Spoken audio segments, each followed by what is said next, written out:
नमस्ते भारत। हम exam oriented MCQ और उसके डिटेल्ड एक्सप्लेनेशन को पढ़ रहे थे। हमने इंडियन पॉलिटी से स्टार्ट किया है और उसके क्वेश्चन नंबर जो है 30 तक हमने कवर कर लिया है। आज हम क्वेश्चन नंबर जो है 31 से 31 नंबर क्वेश्चन से पढ़ते हैं। 31 नंबर क्वेश्चन जो है किससे पूछा हुआ है? राज्य पुनर्गठन आयोग से पूछा गया है। क्वेश्चन क्या है कि भारतीय राज्यों का आज़ादी के बाद पुनर्गठन मुख्यतः इस आधार पर किया गया है। तो जिस आधार पे किया गया है राज्यों का पुनर्गठन, तो वो आधार क्या था? भाषाई आधार पे। भाषाई आधार पे जो है राज्यों का पुनर्गठन किया गया। तो हम राज्य पुनर्गठन के बारे में थोड़ा पढ़ लेते हैं। तो राज्य पुनर्गठन जो ये किया गया है भाषाई आधार पे, तो ये 1953 में इसके लिए जो है एक आयोग का गठन किया गया था। और उस आयोग के अध्यक्ष कौन थे? तो फजल अली जो हैं उस आयोग के अध्यक्ष थे। और उसके अन्य सदस्य कौन थे? तो उसके अन्य सदस्य जो थे पंडित हृदयनाथ कुंजरू और जो है सरदार KM पनिक्कर। तो 3 सदस्यीय आयोग का गठन किया गया। किस लिए किया गया? ताकि जो है राज्यों का पुनर्गठन किया जा सके। तो इस आयोग ने अपनी रिपोर्ट जो है सौंपी है 55 में। आयोग का गठन किया गया है 53 में और इसने अपनी रिपोर्ट जो है 55 में सौंपी है। और इस आयोग ने जो है ये सिफारिश की कि राज्यों का जो गठन किया जाए, पुनर्गठन किया जाए, वो भाषा के आधार पर किया जाना चाहिए। भाषा के आधार पे तो किया जाना चाहिए, लेकिन साथ ही साथ इन्होंने ये भी कहा कि एक राज्य और एक भाषा को इन्होंने अस्वीकार कर दिया कि इस आधार पे राज्यों का पुनर्गठन नहीं हो कि वो राज्य में सिर्फ एक ही भाषा हो। तो इस बात को उन्होंने अस्वीकार कर दिया, लेकिन भाषाओं के आधार पर जो है राज्यों का पुनर्गठन की बात को इन्होंने स्वीकार किया। तो ये किस फजल अली आयोग के गठन के बाद जो है ऐसा किया गया। जब फजल अली आयोग का गठन किया गया था तो 53 में किया गया, 55 में रिपोर्ट सौंपी है इन्होंने। तो इनकी सिफारिशों के आधार पे जो है संविधान संशोधन किया गया। और संविधान संशोधन नंबर कौन सा है वो? तो 7वां संविधान संशोधन 1956 के द्वारा जो है राज्य पुनर्गठन अधिनियम जुलाई 1956 में पास किया गया। और 56 में पास करके राज्यों का जो है पुनर्गठन किया गया भाषा के आधार पर। और उस जो 1956 में जो पास किया गया है तो उस आधार पे जो है भारत में कुल 14 राज्य और 6 जो है केंद्र शासित प्रदेश को बनाया गया है। तो इतना कुछ आप जो है राज्यों के पुनर्गठन से आप याद रखेंगे।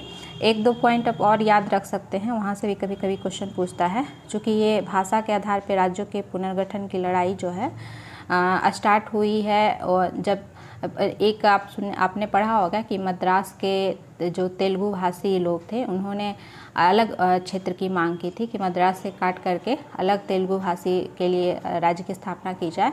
तो उसके लिए पोटल्ली जो रामुल्लू थे उन्होंने 58 दिन का जो है आमरण अनशन किया था। उस आमरण अनशन के बाद जो है उनकी मृत्यु हो गई थी। तो इस कारण से जो है फिर भाषा के आधार पर राज्यों के पुनर्गठन को माना गया। एक दबाव दबाव बनाने का काम जो है ये घटना ने किया। और इस भाषा के आधार पर जो है राज्यों के पुनर्गठन से संबंधित 2 और आयोग को आप याद रख सकते हैं। धर आयोग जो कि ये 1948 में इसका गठन किया गया है। और दूसरा है JBP समिति, जिसमें से J से है जवाहरलाल नेहरू, B से वल्लभ भाई पटेल और P से पट्टाभी सीतारमैया। तो JBP समिति, इसका भी गठन जो है दिसंबर 1948 में किया गया है। पहले गठन किया गया धर आयोग का। और जब धर आयोग ने सिफारिश दी कि राज्यों का पुनर्गठन जो है भाषा के आधार पर नहीं किया जाना चाहिए, इन्होंने भाषा के आधार पे गठन को अस्वीकार किया है। और किस आधार पे इन्होंने कहा राज्यों का पुनर्गठन हो? तो प्रशासनिक सुविधा के आधार पर राज्यों के गठन को इन्होंने स्वीकार किया धर आयोग ने। तो इनकी बात की जांच के लिए जो है फिर JBP कमेटी का गठन किया गया। और इस कमेटी ने भी धर आयोग की बातों को सपोर्ट किया और भाषा के आधार पे जो है राज्यों के पुनर्गठन को अस्वीकार किया JBP कमेटी ने। तो इसी JBP कमेटी का जो है विरोध करने के लिए वो जो रामुल्लू थे उन्होंने आमरण अनशन प्रारंभ किया था। जब उनके आमरण अनशन के बाद जो है 56 या 58 दिन के बाद मृत्यु हो गई, तब जा कर के जो है दबाव में आकर के आंध्र प्रदेश को भाषा के आधार पर अलग राज्य बनाया गया। और भाषा के आधार पर ये भी क्वेश्चन पूछता है कि भाषा के आधार पर गठित होने वाला पहला राज्य कौन था, तो ये आंध्र प्रदेश ही है। और ये आंध्र प्रदेश का गठन जो है कब किया गया है भाषा के आधार पर, तो 1953 में किया गया है, 1953 में। तो ये फजल अली आयोग का जो गठन किया गया है इससे पहले की ये दुर्घटना है। और ये बाद में जो है संविधान के प्रोसेस के आधार पे जो है फिर ये सब काम किया गया, जिसमें कि 7वां संविधान संशोधन हमने पढ़ा ही कि उसके आधार पे जो है राज्यों का पुनर्गठन किया गया है। तो इसका आंसर क्या हो जाएगा, भाषाई आधार पर। अगर क्वेश्चन ये पूछेगा कि भाषाई आधार पर राज्यों के पुनर्गठन का समर्थन किस आयोग ने किया था, तो वो फजल अली आयोग जो है हो जाएगा, ये आप याद रखेंगे। अगला हम क्वेश्चन देखते हैं कि निम्नलिखित में से कौन सा शब्द जो है भारतीय संविधान के प्रस्तावना में नहीं है, पूछ रहा है, नहीं है। तो हमने कल प्रस्तावना को जो है, कल नहीं परसों के वीडियो में, फर्स्ट वीडियो में प्रस्तावना को बहुत अच्छे से पढ़ा था। तो प्रस्तावना का पूरा वाक्य भी याद होना चाहिए A to Z, तो उससे हम क्वेश्चन को सॉल्व कर सकते हैं। तो प्रस्तावना में बंधुता तो है, संप्रभुता भी है, समाजवाद भी है, लेकिन संघवाद जैसा शब्द जो है प्रस्तावना में नहीं है।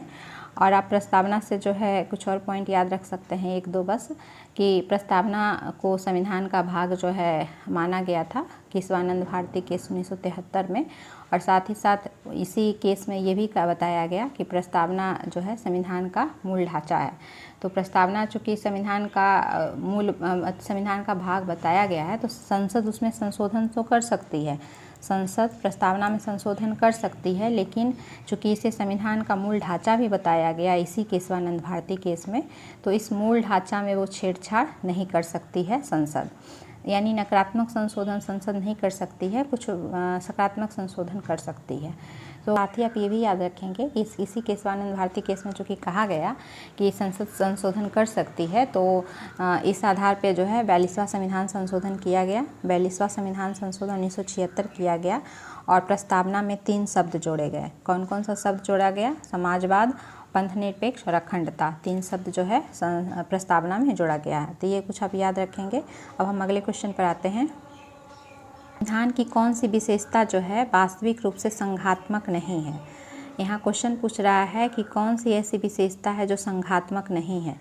तो संघात्मक नहीं है कहने का अर्थ है कि ये क्वेश्चन पूछ रहा है कि संविधान की कौन सी विशेषता ऐसी है जो उसे एकात्मक दिखाती है, एकात्मक दिखाती है कि संविधान जो है वहाँ एकात्मक हो जाती है, ऐसी कौन सी विशेषता है।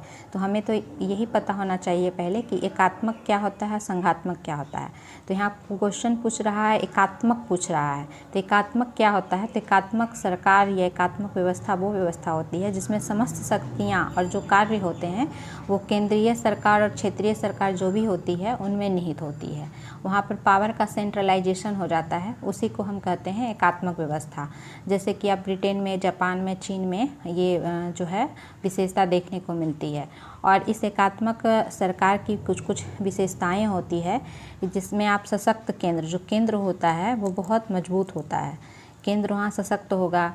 एकल संविधान की व्यवस्था, ये भी जो है एकात्मक व्यवस्था का ही जो है विशेषता है।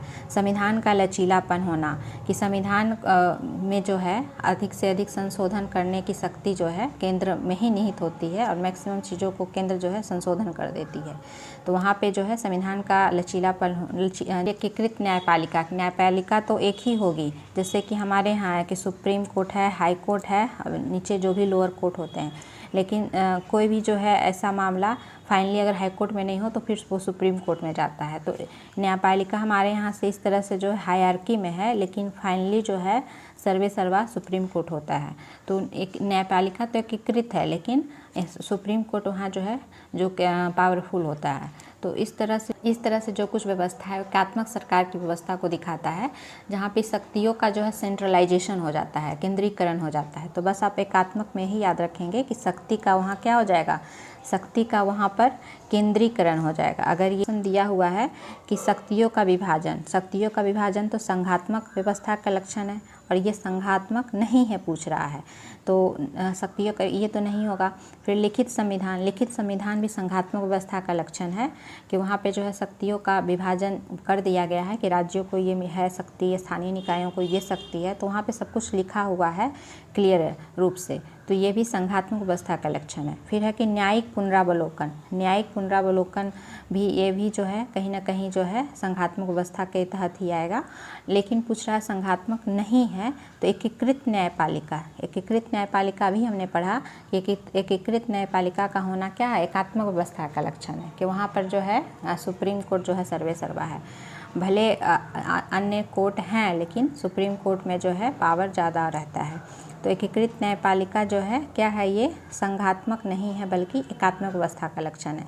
तो इस तरह से जो है आप कुछ कुछ याद रखेंगे। हमने एकात्मक का परिभाषा तो देख लिया था, वहीं संघात्मक का परिभाषा क्या हो जाएगा कि संघात्मक शक्तियाँ वे शक्तियाँ होती हैं जहाँ केंद्र सरकार एवं क्षेत्रीय सरकार में शक्ति का जो है विभाजन होता है। आप एग्जाम्पल में यूएसए को रखेंगे, कनाडा को रखेंगे, रूस को रखेंगे, ये सब इन सब जगहों पर क्या है, शक्तियाँ कैसी हैं, संघात्मक व्यवस्था या संघात्मक सरकार की व्यवस्था यहाँ पर जो है देखने को मिलती है।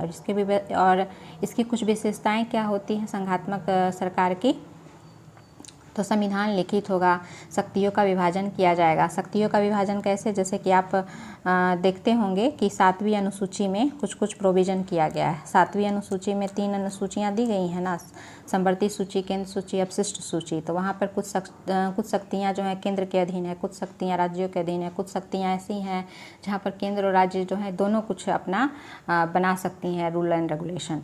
तो वो शक्तियों का विभाजन किया जाता है। तो ये संघात्मक सरकार की व्यवस्था है। वहीं द्विसदनीय व्यवस्था भी संघात्मक सरकार की व्यवस्था है। द्विसदनीय में क्या होता है, जैसे लोकसभा और राज्यसभा है, तो राज्यसभा में राज्यों का प्रतिनिधित्व होता है, तो राज्यों को भी कुछ वहाँ पर जो है रिप्रेजेंटेशन है अपनी बात रखने का। नेक्स्ट क्वेश्चन क्या है कि भारत में संघीय न्यायालय की स्थापना जो है किस अधिनियम के द्वारा की गई है। तो ये भारत सरकार अधिनियम 1935 के द्वारा जो है भारत में संघीय न्यायालय की स्थापना की गई है। और नेक्स्ट है कि निम्न में से कौन सी कमेटी मौलिक कर्तव्यों से संबंधित है। तो स्वर्ण सिंह कमेटी, इसको हम बार बार पढ़े हैं। स्वर्ण सिंह कमेटी की सिफारिश के आधार पर ही मौलिक कर्तव्य संविधान में जोड़ा गया। मौलिक कर्तव्य किस में है, भाग 4 के क में है। और इसका अनुच्छेद क्या है, अनुच्छेद जो है 51 का क है। और कुल कितने मौलिक कर्तव्य हैं, 11 मौलिक कर्तव्य हैं। तो इस तरह से नेक्स्ट है कि फजल अली आयोग संबंधित है। तो फजल अली आयोग का संबंध किससे है, तो राज्यों के पुनर्गठन से, अभी हमने पढ़ा। और फजल अली आयोग का गठन कब किया गया है, 1953 में। और इसने अपनी रिपोर्ट कब सौंपी है, 1955 में, 1955 में सौंपी है। और इसी की सिफारिशों के आधार पर जो है राज्य पुनर्गठन अधिनियम 1956 पास हुआ, और जो कि 7वां संविधान संशोधन था। और इसी के आधार पर जो है कुल 14 राज्य और 6 केंद्र शासित प्रदेश का जो है गठन किया गया है। तो फजल अली आयोग किससे संबंधित है, राज्यों के पुनर्गठन से। और इसी फजल अली आयोग ने भाषा के आधार पर जो है राज्यों के पुनर्गठन की जो है सिफारिश की थी, और इसी आधार पर राज्यों का पुनर्गठन किया गया है। फिर है कि निम्न में से भारतीय संविधान का कौन सा अनुच्छेद नागरिकता से संबंधित है। तो नागरिकता से संबंधित कौन सा है, अनुच्छेद नंबर 5 से 11 संबंधित है, 5 से 11। और नागरिकता अगर संविधान का भाग पूछा जाए तो भाग 2 में नागरिकता का प्रावधान है, अनुच्छेद 5 से 11 में प्रावधान है। नेक्स्ट क्या है कि किस एक्ट द्वारा भारत में ईस्ट इंडिया कंपनी का व्यापारिक अधिकार समाप्त कर दिया गया है। तो ये 1813 का जो चार्टर एक्ट था, इसके द्वारा जो है भारत में ईस्ट इंडिया कंपनी का व्यापारिक एकाधिकार समाप्त कर दिया गया। हालांकि अभी भी जो है चीन के साथ व्यापार और जो पूर्वी देश हैं, पूर्वी देशों के साथ जो है चाय के साथ व्यापार पर जो है प्रतिबंध नहीं लगाया गया था। तो चीन और चाय आप याद रखेंगे कि चीन और चाय के साथ व्यापार और चाय के लिए जो है व्यापार पर एकाधिकार अभी भी बना हुआ था ईस्ट इंडिया कंपनी का। हालांकि जब 1833 का चार्टर एक्ट आता है तो ये भी समाप्त कर दिया जाता है, चीन और जो चाय वाला प्रोविज़न था ये भी समाप्त कर दिया जाता है। लेकिन यहाँ पे जो क्वेश्चन पूछ रहा है तो उसके अनुसार आंसर 1813 का चार्टर एक्ट होगा। नेक्स्ट है कि भारत में महान्यायवादी की नियुक्ति कौन करता है। तो भारत में महान्यायवादी की नियुक्ति कौन करता है, तो राष्ट्रपति के द्वारा किया जाता है। और राष्ट्रपति के द्वारा किया जाता है। और महान्यायवादी का प्रोविज़न जो है आर्टिकल किस में है, आर्टिकल 76 में है। और राष्ट्रपति इसकी नियुक्ति करता है, और राष्ट्रपति के ये प्रसाद पर्यंत जो है महान्यायवादी बना रहता है। और ये जो महान्यायवादी होता है भारत के राज्य क्षेत्र के सभी न्यायालयों में सुनवाई का अधिकार रखता है, और साथ ही साथ ये भारत सरकार का विधि अधिकारी होता है।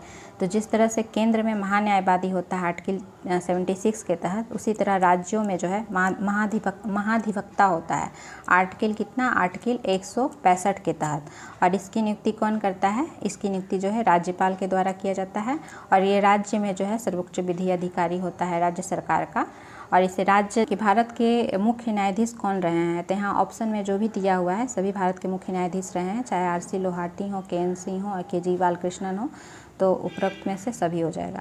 राज्य मंत्रिपरिषद किसके प्रति उत्तरदायी होता है, तो जो राज्य मंत्रिपरिषद होता है वो विधानसभा के प्रति उत्तरदायी होता है, वहीं जो केंद्रीय मंत्रिपरिषद होता है वो लोकसभा के प्रति उत्तरदायी होता है। नेक्स्ट है कि भारत के महान्यायवादी को कौन हटा सकता है, तो इसका भी आंसर क्या हो जाएगा, राष्ट्रपति, क्योंकि राष्ट्रपति ही इसकी नियुक्ति करता है और राष्ट्रपति के प्रसाद पर्यंत ही महान्यायवादी बना रहता है, तो इसे हटाने का अधिकार भी किसको है, तो राष्ट्रपति को ही है। फिर झारखंड देश का कौन सा राज्य है, तो झारखंड देश का जो है 28वां राज्य है और झारखंड का गठन कब किया गया है, तो 15 नवंबर 2000 को किया गया है। बिहार से अलग होकर के जो है झारखंड जो है देश का 28वां राज्य बना है। सी नंबर ऑप्शन, बिहार में लोकसभा सीटों की संख्या कितनी है, तो बिहार में लोकसभा सीटों की संख्या 40 है, वहीं राज्यसभा सीटों की संख्या कितनी है, तो 16 है। वहीं अगर विधानसभा सीटों की संख्या देखें बिहार में 243 है और बिहार में विधान परिषद सीटों की संख्या देखें तो कितना है, 75 है। तो बिहार क्या है, द्विसदनीय व्यवस्था है जहाँ विधानसभा भी है और विधान परिषद भी है।